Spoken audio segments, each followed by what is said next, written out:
Assalamualaikum warahmatullahi wabarakatuh. Perkenalkan, nama saya Ainun Mardiah, NIM 0306212116, kelas PGMI 4 semester 7. Di sini saya akan mengulang kembali materi mata kuliah Manajemen Organisasi Pendidikan yang berjudul Budaya Organisasi dan Faktor-faktor yang Mempengaruhinya. Nah, budaya organisasi ini terdiri dari dua kata, yaitu budaya dan organisasi. Menurut Kamus Besar Bahasa Indonesia, budaya ataupun kebudayaan berasal dari bahasa Sanskerta, yaitu budaya, yang merupakan bentuk jamak dari budi, yang dapat diartikan sebagai budi ataupun akal. Jadi, secara bahasa dapat diartikan bahwasanya budaya ini adalah hal-hal yang berkaitan dengan budi serta akal manusia. Adapun secara istilah, budaya menurut tokoh terkenal Indonesia yaitu Konjaningrat, yang dimana menurut Konjaningrat, budaya dapat didefinisikan sebagai daya budi yang berupa cipta, karsa, dan rasa. Jadi, kebudayaan itu adalah hasil dari cipta, karsa, dan rasa itu. Sedangkan kata yang kedua yaitu organisasi, menurut Tika dapat diartikan sebagai suatu kerjasama dua orang ataupun lebih mengenai suatu sistem dari aktivitas-aktivitas ataupun kekuatan-kekuatan perorangan yang dikoordinasikan secara sadar. Nah, jadi dengan mengetahui pengertian dari dua kata tersebut, dapat diartikan bahwasanya budaya organisasi ini adalah budaya suatu kondisi ataupun suatu keadaan bagaimana sebuah lembaga ataupun kelompok dapat dicitrakan pada hal-hal tertentu yang menjadikan lembaga ataupun kelompok tersebut memiliki ciri khas yang berbeda, yang kemudian budaya tersebut dapat tercermin dalam aktivitas dan perilaku orang yang ada di dalam organisasi tersebut. Nah, adapun 3 faktor yang mempengaruhi dari suatu budaya organisasi itu, yang pertama, adanya sistem nilai ataupun tata nilai. Yang kedua yaitu faktor keyakinan, dan yang ketiga yaitu faktor kebiasaan. Nah, faktor yang pertama yaitu sistem nilai ataupun tata nilai. Sistem nilai dalam budaya organisasi ini adalah kumpulan prinsip dan keyakinan yang menjadikan pedoman bagi suatu organisasi di dalam menjalankan operasinya dan berinteraksi dengan pemangku kepentingannya. Sistem nilai ini merupakan komponen penting dari suatu budaya organisasi karena dapat membentuk perilaku dan pengambilan keputusan pada anggota dan pemimpin organisasi. Faktor yang kedua yaitu faktor keyakinan. Keyakinan di dalam budaya organisasi adalah suatu asumsi yang dipegang oleh anggota organisasi mengenai nilai-nilai yang diyakini dan diterapkan di dalam organisasi tersebut. Jadi, keyakinan ini bersifat halus dan seringkali tidak terlihat, akan tetapi bisa sangat persuasif di dalam mengarahkan suatu perilaku kelompok ataupun organisasi. Nah, faktor yang ketiga yaitu kebiasaan. Faktor kebiasaan di dalam budaya organisasi ini adalah suatu perilaku yang dilakukan untuk mencapai tujuan organisasi dan membedakan satu organisasi tersebut dengan organisasi yang lainnya. Kebiasaan ini merupakan salah satu indikator budaya organisasi yang dapat dilihat dari cara anggota itu membentuk perilaku organisasi tersebut. Nah, di Indonesia ada 3 organisasi terbesar. Yang pertama yaitu Nahdlatul Ulama ataupun NU, yang kedua yaitu Muhammadiyah, dan yang ketiga yaitu Al-Wasliyah. Yang dimana kita akan membahas faktor-faktor yang mempengaruhi dari 3 organisasi ini. Yang pertama yaitu Nahdlatul Ulama ataupun NU. Yang faktor pertama yaitu sistem nilai pada Nahdlatul Ulama. Sistem nilai pada NU ataupun Nahdlatul Ulama ini adalah Ahlus Sunnah wal Jamaah, yang dapat disingkat sebagai Aswaja, yang dimana Aswaja ini bersumber dari Al-Quran, Sunnah, dan Ijma. Ijma ini adalah keputusan-keputusan para ulama terdahulu. Nah, jadi nilai-nilai dasar dari Aswaja ini ada 4. Yang pertama yaitu tawasud. Tawasud ini dapat diartikan sebagai berperilaku moderat. Yang kedua ada tasamuh, yang artinya yaitu bersikap toleran. Yang ketiga yaitu tawazun, yang artinya bertindak seimbang. Dan yang keempat yaitu al-iktidal, yang dapat diartikan sebagai bertindak pada kebenaran. Nah, selain itu juga NU memiliki nilai-nilai kultural yang dikenal sebagai istilah al-mabadi al-khamsah, yang dimana ada lima nilai-nilai kulturalnya. Yang pertama yaitu al-sidku. Al-sidku ini dapat diartikan sebagai memiliki integritas kejujuran. Yang kedua yaitu al-amanah wal wafa bil ahdi, yang dapat diartikan sebagai terpercaya dan taat memenuhi janji. Yang ketiga yaitu al-adalah, yang dapat diartikan sebagai tegak lurus dalam menegakkan rasa keadilan. Yang keempat yaitu at-ta'awun, yang artinya saling tolong-menolong. Dan yang kelima yaitu al-istiqomah, yang artinya konsisten dan taat aturan. Nah, faktor yang kedua yaitu faktor keyakinan. Nahdlatul Ulama memiliki beberapa keyakinan. Yang pertama yaitu paham keagamaan. Nahdlatul Ulama menganut paham keagamaan yang moderat, toleran, seimbang, dan amar ma'ruf nahi mungkar. Yang kedua yaitu sumber ajaran Nahdlatul Ulama. Nahdlatul Ulama mendasarkan paham keagamaannya pada Al-Quran, Sunnah, dan Ijma'. Dan satu lagi yaitu qiyas. Yang ketiga yaitu metodologi berpikir. Nah, Nahdlatul Ulama ini taat pada ajaran Islam yang asli, yaitu yang berdasarkan dengan Al-Quran dan hadis. Yang keempat yaitu mazhab. Nahdlatul Ulama menganut salah satu dari 4 mazhab, yaitu Hanafi, Maliki, Syafi'i, dan Hambali. Yang keempat yaitu aswaja. Nahdlatul Ulama melandaskan pemikirannya pada paham Ahlus Sunnah wal Jamaah ataupun aswaja. Dalam berakidah, Nahdlatul Ulama ini mengikuti salah satu dari 2 imam, yaitu Al-Asy'ari dan Al-Matuduri. Faktor yang ketiga dari Nahdlatul Ulama ini yaitu faktor kebiasaan ataupun perilaku. Nah, kebiasaan Nahdlatul Ulama adalah tradisi yang berkembang di tengah masyarakat. Kebiasaan keagamaan semacam yasinan, tahlilan, kenduri, itulah ciri khas dari Nahdlatul Ulama ini. Yang berkembang di masyarakat adalah karakter Islam Nusantara.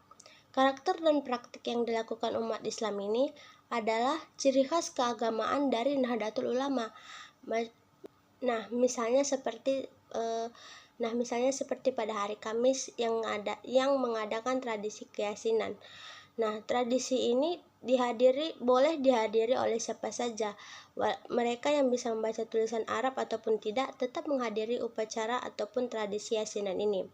Kebiasaan ataupun tradisi Nahdlatul Ulama yang lainnya meliputi yang pertama yaitu tahlilan, yang kedua yaitu istighosahan, yang ketiga yaitu pengajian, yang keempat yaitu manaqiban, yang kelima yaitu sedekahan, yang keenam yaitu dibaan, yang ketujuh yaitu ziarah kubur para wali, dan yang kedelapan adalah azan 2 kali. Nah, organisasi yang kedua yaitu Muhammadiyah. Faktor yang pertama dari Muhammadiyah ini yaitu sistem nilai. Sistem nilai pada Muhammadiyah yaitu salah satu ciri mendasar dari sistem nilai pada Muhammadiyah menurut Haidar adalah corak pendidikan Islam modern yang bersifat ta'jid, holistik, integratif, dan memiliki watak pembaharuan sehingga berbeda dengan lembaga pendidikan Islam yang lainnya. Nah, pendidikan Islam modern yang holistik integratif ini dapat diartikan sebagai nilai-nilai ajaran Islam yang mendalam, luas, dan simultan ini dalam sistem modern yang dikelola bukan hanya oleh orang per orang, tetapi orang per orang itu bersatu di dalam suatu lembaga, di dalam sistem, di dalam regulasi, aturan dan tatanan yang sudah kita bangun itu akan terus disempurnakan. Nah, faktor yang kedua yaitu faktor keyakinan. Faktor keyakinan dalam organisasi Muhammadiyah ini yaitu ada 5, yang dimana prinsip-prinsip dasar pandangan Muhammadiyah ini dibagi dalam menjadi 3 kelompok. Yang kelompok pertama yaitu persoalan ideologis, yang kelompok kedua yaitu kelompok paham agama, dan yang kelompok ketiga yaitu kelompok persoalan mengenai fungsi dan visi Muhammadiyah. Nah, kelima keyakinan Muhammadiyah itu yang pertama, Muhammadiyah adalah gerakan berasas Islam yang bercita-cita dan bekerja untuk terwujudnya masyarakat Islam yang sebenar-benarnya, yang dimana untuk melaksanakan fungsi dan visi manusia sebagai hamba dan khalifah Allah di muka bumi ini. Yang kedua yaitu Muhammadiyah berkeyakinan bahwasanya Islam adalah agama Allah yang diwahyukan kepada Rasulnya, sejak Nabi Adam, Nuh, Ibrahim, Musa, Isa, dan seterusnya, sampai kepada Nabi penutup kita yaitu Nabi Muhammad SAW sebagai hidayah dan rahmat Allah kepada umat manusia sepanjang masa dan menjamin kesejahteraan hidup material, duniawi, dan ukhrawi.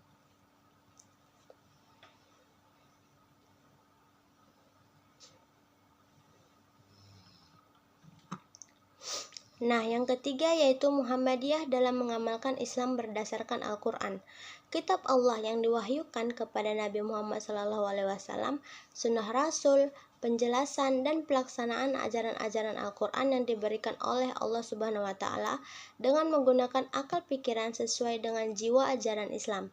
Yang keempat yaitu Muhammadiyah bekerja untuk terlaksananya ajaran-ajaran Islam yang meliputi beberapa bidang, yang dimana bidang pertama yaitu mengenai akidah, yaitu dengan bekerja untuk tegaknya akidah Islam yang murni, bersih dari gejala-gejala kemusyrikan, bid'ah, dan khurafat, tanpa mengabaikan prinsip toleransi menurut ajaran Islam.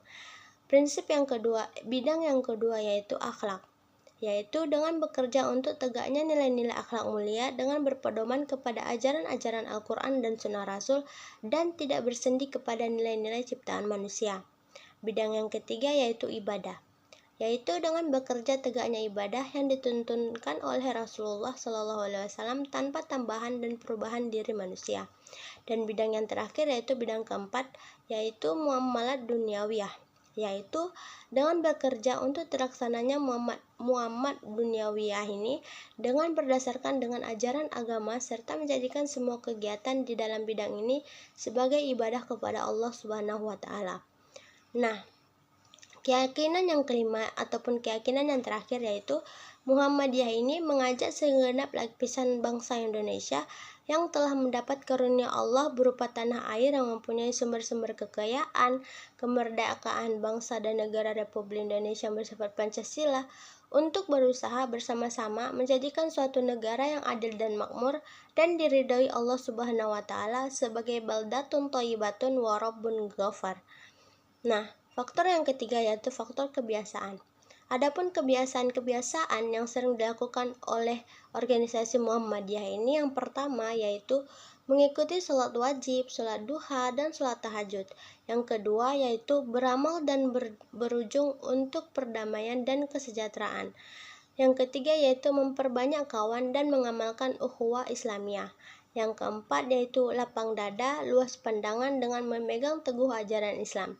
Yang kelima yaitu bersifat keagamaan dan kemasyarakatan.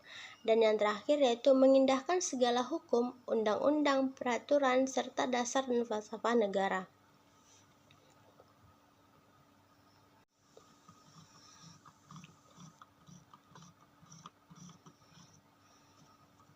Nah, yang terakhir yaitu organisasi Al-Wasliyah. Sistem nilai pada Al-Wasliyah ini yaitu sistem nilai yang berdasarkan pada akidah Islam, hukum fikih mazhab Syafi'i, dan iktikad Ahlu Sunnah wal Jamaah. Al-Wasliyah ini merupakan suatu organisasi kemasyarakatan Islam yang bertujuan untuk menghubungkan manusia dengan Allah Subhanahu wa Ta'ala, manusia dengan manusia yang lain, dan manusia dengan alam sekelilingnya. Nah, keyakinan dari Al-Wasliyah ini yaitu dalam paham keagamaan, Al-Wasliyah ini menganut mazhab Syafi'i dalam bidang akidah. Majelis yang mengurusi bidang fikih dan aliran Ahlu Sunnah di bidang ini adalah Dewan Fatwa yang terbentuk pada tanggal 10 Desember 1933. Berdasarkan anggaran dasar yang menganut mazhab Syafi'i ini, fatwa-fatwa Al-Wasliyah dan pengalaman warganya adalah mengikuti kitab-kitab fikih karya para ulama Syafi'iyah seperti karya Imam Ar-Rafi'i, Ibnu Hajar Al-Asqalani, dan Imam Al-Ramli. Akan tetapi pada Muktamar Bandung, Al-Wasliyah ini merevisi anggaran dasarnya di bidang fikih dan bermazhab Syafi'i. Nah, sebagai konsekuensinya fatwa-fatwa hukum yang sesudah itu tidak lagi terikat secara ketat kepada pendapat-pendapat ulama Syafi'i.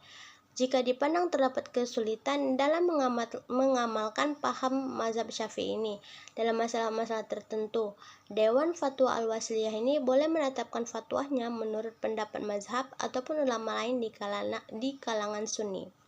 Nah, faktor yang ketiga yaitu kebiasaan Al-Wasliyah. Adapun kebiasaan dari Salah satu kebiasaan yang dilakukan oleh organisasi Al-Wasliyah ini yaitu melakukan ceramah formal pada acara-acara tertentu. Ceramah ini dilakukan pada hari besar nasional dan Islam seperti Maulid, Isra Mi'raj, Tahun Baru Islam, dan tahun ulang tahun Al-Wasliyah. Ceramah ini juga dilakukan saat ada kunjungan pengurus besar ataupun pengurus wilayah Al-Wasliyah.